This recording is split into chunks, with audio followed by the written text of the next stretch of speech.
Geliat pariwisata tanah air nampaknya sudah mulai kembali bergairah.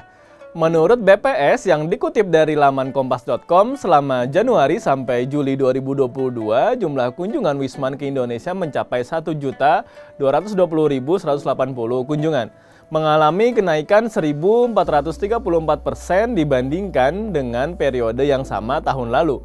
Hal ini tentu merupakan sesuatu yang sangat menggembirakan, mengingat sektor pariwisata merupakan penyumbang 4,8% bagi GDP Indonesia. Paling tidak itu angka tahun 2019 ya, sebelum pandemi. Dengan menunjukkan pemulihan pasca pandemi dan lonceng bahwa pandemi akan segera berakhir, geliat industri pariwisata dan ekonomi kreatif di Indonesia pun juga berangsur bangkit. Betapa tidak, mayoritas penopang ekonomi real di Indonesia masih merupakan hasil produksi dari UMKM dan banyak dari kegiatan UMKM tersebut mengacu pada berapa besar jumlah wisatawan yang berbelanja ketika berwisata, baik wisatawan domestik maupun wisatawan mancanegara.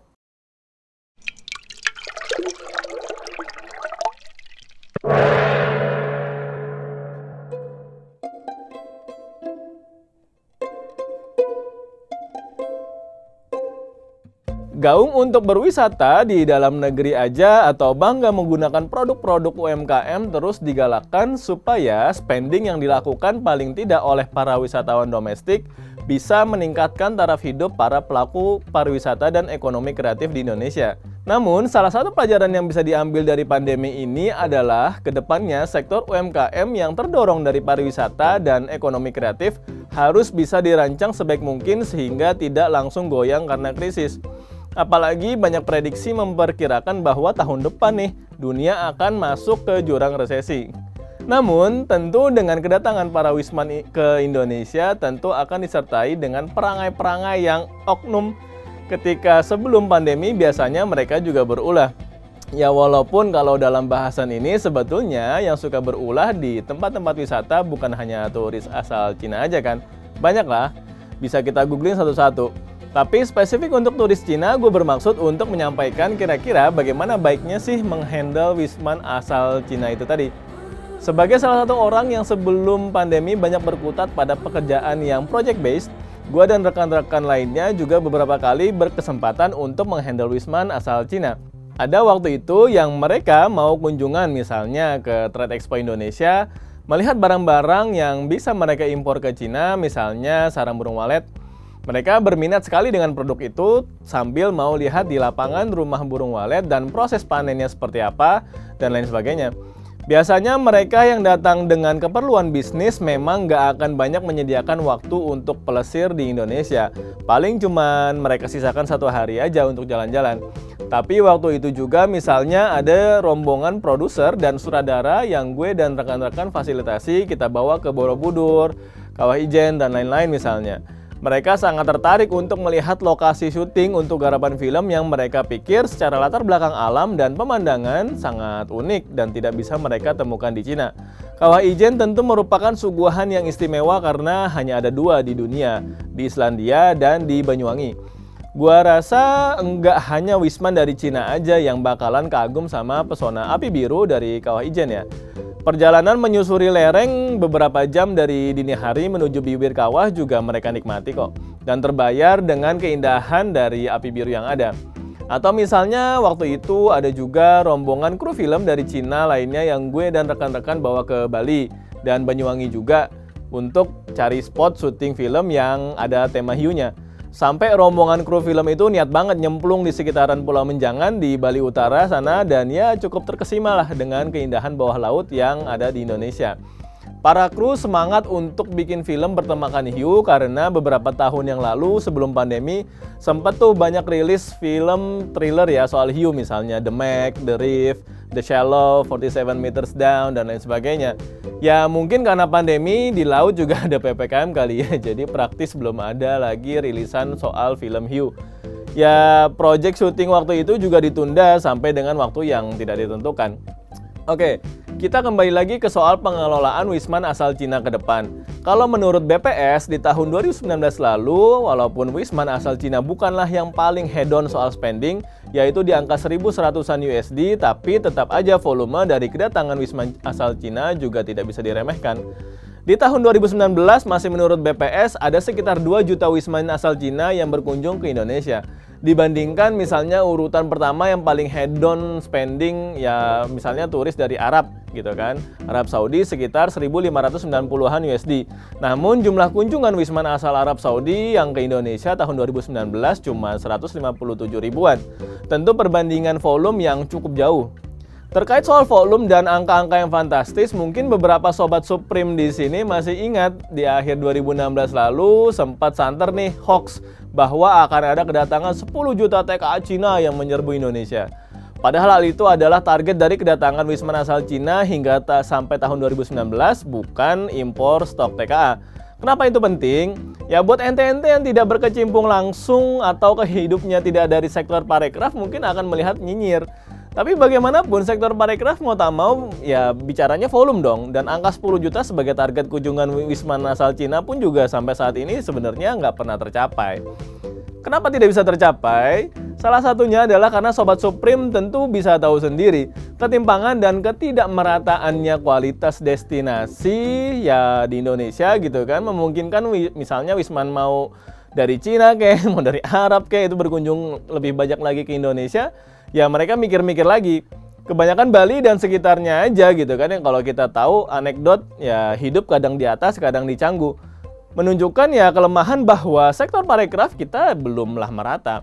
Akibatnya banyak wisman yang nggak mau nih gambling untuk pergi ke destinasi lain ya selain Bali dan sekitarnya.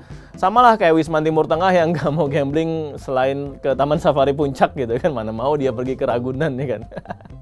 Sehingga ya menurut hemat gue itu PR kita ke depan. Soal pengelolaan dan handling wisman asal Cina juga menjadi penting nih. Ini bukan hanya soal kemampuan bahasa Mandarin yang harus ditingkatkan oleh segenap pelaku parekraf. Misalnya terkait dengan kepraktisan pembayaran juga harus segera dieksekusi. Sehingga turis-turis asal Cina itu mereka sudah terbiasa di Cina itu cashless, bisa tetap pakai WeChat Pay dan Alipay ketika mereka berkunjung ke Indonesia kan. Buat orang-orang asal Cina, uang tunai itu merupakan hal yang sudah kuno, seriusan. Jadi agak ribet aja kalau mereka ke Bali gitu misalnya, harus tuker uang lagi, harus pegang cash lagi, harus bawa pulang recehan rupiah, yang itu juga kalau mereka bawa ke Cina ya nggak bisa dipakai lagi kan. Integrasi dan kerjasama API atau apalah itu namanya yang berhubungan dengan payment gateway itu sih gua rasa hanya soal eksekusi aja kan. Teknologinya udah ada kok. Dan di negara-negara tetangga udah nggak masalah. Misalnya di Singapura, Thailand, Malaysia udah bisa kok turis atau traveler asal Cina tetap pakai WeChat Pay atau Alipay. Unsur kepraktisan ini juga menjadi salah satu faktor penentu kunjungan selain yang tadi ya, soal kemerataan kualitas destinasi. Terkait dengan wisman-wisman Cina ini, sepengalaman gue dan rekan-rekan menghandle mereka waktu kunjungan, dan ini yang cukup penting dan sering terlewatkan adalah kita harus paham dulu bahwa masyarakat Cina itu adalah masyarakat pembaca. Artinya nggak semuanya kita mikir bahwa ya mereka udah ngerti gitu. Kalau seumpama rekan-rekan misalnya tour guide atau di perhotelan atau destinasi sering nih nemuin ada aja kelakuan para oknum wisatawan wisman asal Cina. Itu karena mereka ya kita masih pakai mindset orang Indonesia, masa gitu aja kok harus dikasih tahu ya, kebanyakan ya itu dari kita gitu kan mindsetnya. Tipsnya bagaimana? Memang paling efektif kalau dengan wisman asal Cina itu kalau rekan-rekan punya 1000 hal yang ingin disampaikan, tuliskanlah 1000 poin tersebut dan sampaikan langsung kepada mereka di depan. Ini serius. Misalnya soal peraturan di kolam renang di hotel, pas lagi buffet misalnya ada do's and don'ts-nya gitu kan. Atau misalnya di pantai-pantai ada regulasi tertentu. Atau di destinasi misalnya ada pajangan-pajangan yang nggak boleh dipegang dan lain sebagainya. Kenapa ya? Karena tadi nggak semua orang yang kita pikir itu norma yang berlaku itu dipahami oleh orang lain bukan? Apalagi yang datangnya dari latar belakang kebudayaan yang berbeda dong. Untungnya masyarakat Cina itu umumnya kalau udah baca sesuatu mereka itu akan ingat. Makanya kalau di Cina sana jangan heran destinasi atau di tempat-tempat publik yang namanya poster ya kan atau spanduk himbauan yang kalau kita pikir kok gitu aja harus dikasih tahu sih gitu. Itu banyak banget. Karena memang kebudayaan mereka begitu. Dan misalnya tadi ada 1000 poin nih gitu kan, cocoknya memang disampaikan sebelum rombongan misalnya sampai ke Indonesia. Dan tentu harus disampaikan dalam bahasa Mandarin ya. Mungkin udah ada di pesawat ya mengenai hal-hal yang harus diketahui oleh para pelancong mancanegara mengenai norma dan regulasi hukum di Indonesia. Tapi bisa ditingkatin lagi, misalnya pakai pilihan bahasanya nggak hanya dalam bahasa Inggris, tapi juga Arab, Korea, Jepang, Mandarin, atau Esperanto misalnya. Ada nggak ya penutur Esperanto yang plesir ke Indonesia? Jangankan terkait dengan do's and don'ts ya, Wisman Cina itu banyaklah yang masih menganggap kalau misalnya Bali itu bukan bagian dari Indonesia kan. Jadi udah merupakan sesuatu yang wajar kalau kita merupakan hostnya, kita tegesin aja ke mereka dari pas mereka pertama kali turun pesawat sampai naik lagi pesawat pulang gitu kan. Itu pelaturan di Indonesia itu bagaimana, ya kan? Karena kalau misalnya mereka udah sampai sini baru kasih tahu gitu kan, ya ada aja kan alasan-alasan mereka nggak puas sama servis lah, dikasih bintang 1 lah, nggak mau lagi pakai biro tournya lah, ngacem-ngacem ini itu nggak jelas kan. Kucing-kucingan jadinya. Padahal kalau di mata norma dan peraturan mereka yang salah. Salah satu langkah ekstrim yang diambil oleh pemerintah Cina soal ulah para oknum wismannya di luar negeri adalah misalnya pada tahun 2018 lalu sempat santer juga berita soal polisi-polisi Cina betulan gitu ya berpatroli di jalan-jalan di Roma, di kota Roma, bukan Roma biskuit. Karena di Roma dan banyak destinasi di Eropa sana merupakan tujuan prima dari Wisman Cina. Polisi-polisi itu semata untuk membantu mengkondisikan selain karena volume, perbedaan kultur, dan ya orang Cina nurutnya sama polisi Cina juga. Kira-kira gitulah gambarannya ya. Tapi yang mungkin Wisman Cina yang ke Indonesia masih lebih kondusif, sehingga nggak perlu sampai polisi-polisi Cina ikutan patroli di sini ya. Soal lain, gua rasa rekan-rekan praktisi di lapangan lebih paham sih bagaimana menghandle Wisman, mau itu dari Cina, dari Zimbabwe atau bisa nanti misalnya dari planet Mars. Soal preferensi mereka sukanya misalnya makanan apa, minumnya apa gitu kan. Kenapa pada pakai face skinny dan topi-topi gede biar nggak kena matahari, itu mah udah pada hafal lah ya. Ya lagian lucu aja gitu turis-turis Cina, doi ke Bali gitu kan ya udah jelas-jelas surganya sinar matahari gitu. Dia kemana-mana bawa payung gitu kan, topi segede-gede gaban, emang aneh-aneh aja kelakuan mereka itu ya. Tapi ya semoga rekan-rekan yang bergerak di bidang parekraf bisa kembali bangkit dan menikmati kembali kunjungan Wisman. Apalagi ini ada perhelatan G20 Summit. Tentu aja ajang yang besar, banyak delegasi yang datang juga kan. Merupakan satu momentum yang baik untuk kita semua. Hidup kadang di atas, kadang di Canggu, beli made sedang ukir batu. Supaya oknum Wisman gak bikin ganggu, kita kasih tahu dulu apa yang dia perlu tahu.